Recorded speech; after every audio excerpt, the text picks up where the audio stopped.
O, yung mga may utang dyan, bayad-bayad din. Huwag puro sin. Burahin kita eh.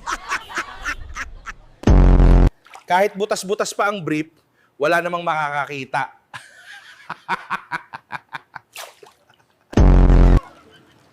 Bro, papayag ka ba? May superpower ka, X-ray vision, pero duling ka naman. Mark, nailigtas ko na ang mga tao sa mga halimaw. Papunta na ako dyan, Mark. Siya, may baklang pumasok bigla. May dalang langis, sabi gagawin daw puwet ko. Natakot ako. Sige mga pare, handa na. Babarilin natin si target, okay? Naku sir, di ko kayo kaya. 4 kayo. Tol, tatanggapin mo ba ang deal? Magkakaroon ka ng superpower, invisibility, pero bulag ka. Siya, anong nangyayari sa akin? Nagiging Avenger na ba ako?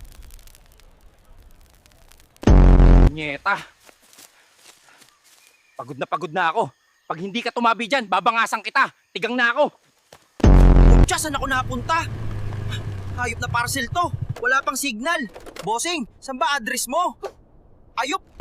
Gusto mong makatipid sa gas? Punuin mo ang tangke mo.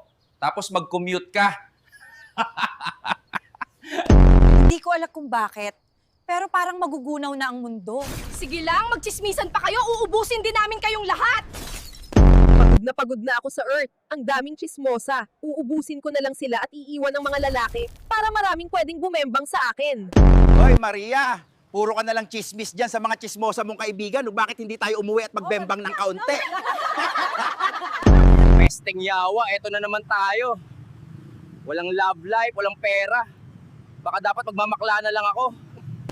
Nandito na naman sa tabi ng daan. Pero kung malungkot ang June mo, eto si Junjun ko. Siya, ano ba to? Sabi nyo, chill ride lang, parang palangit na to, hayop! Putang ina, sabi nila malaki sahod sa call center. Taena, mas malaki pa pala gastos. So, saka sa kape pa lang.